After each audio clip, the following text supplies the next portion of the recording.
Welcome to the Mailvalet training videos. This video covers how to use the in-app help.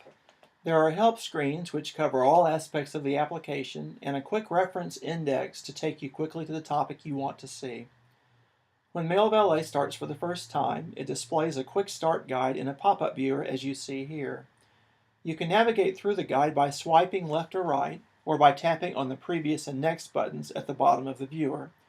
For example, we'll swipe to the right, swipe to the left, tap on Next, and tap on Previous.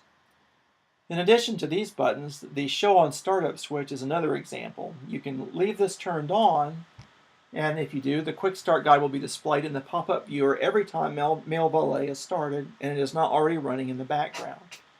If it is already in the background and you tap on its icon, it will not automatically redisplay the Quick Start viewer at that time.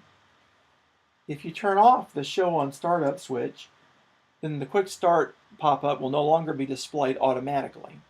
You can still display it manually, though, by swiping down on the main window and then selecting Quick Start from the Help Topic Index that appears. In addition, there are plus and minus buttons. In some cases, the views in the in-app help have text that's rather small. Tapping on the plus button one or more times will zoom in on the view, making the text more easily readable.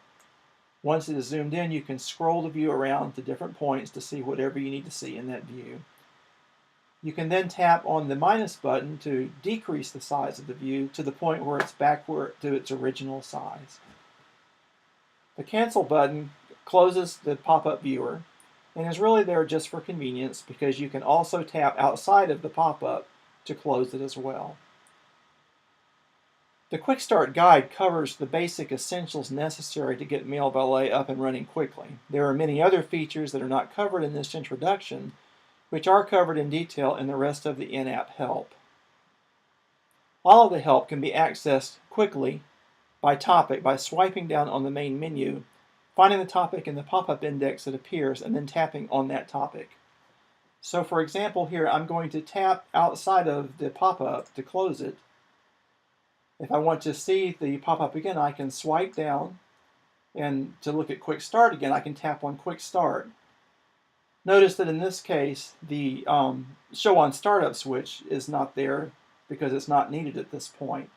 All of the other controls are still there, and we can use Previous and Next and swiping here as well. Some of the things that are covered in the Quick Start Guide include how to set up your email account. And there are two major ways to do that.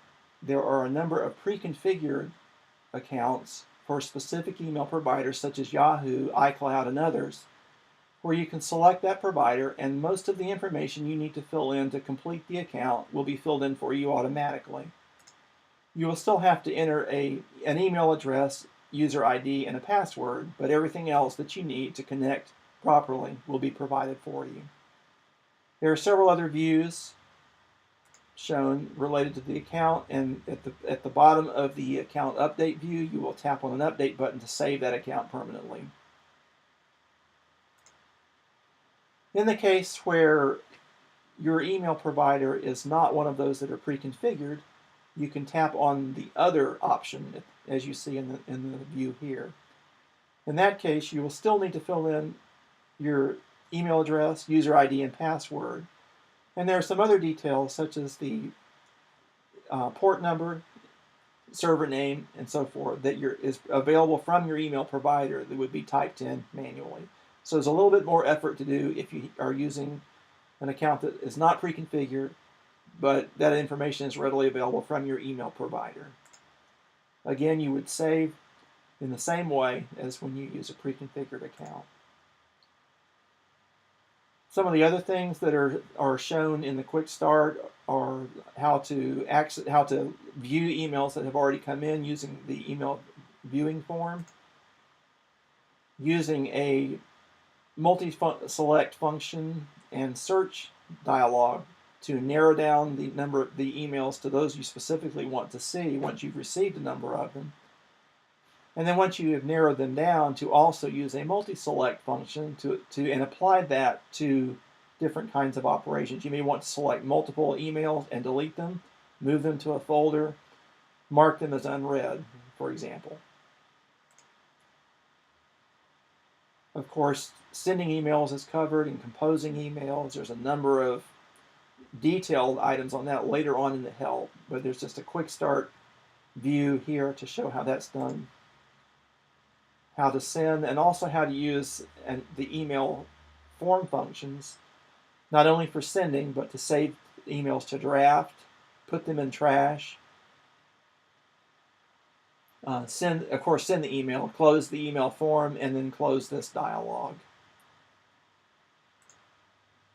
Just beyond the quick start help, there is also application help, which gives you online access to the same information that we're covering in this training video.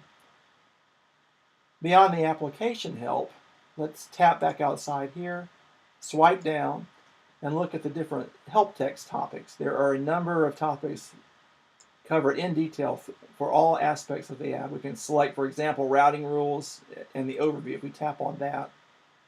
And there is a whole section which will show you details on setting up routing rules. You can generate folders yourself and then move emails to those folders, automatically creating routing rules so that in the future they will directly and automatically go to the new folder without you having to perform a manual operation. And then again, you can tap outside of the pop-up viewer to close the viewer. So this concludes the help for this training video for accessing help.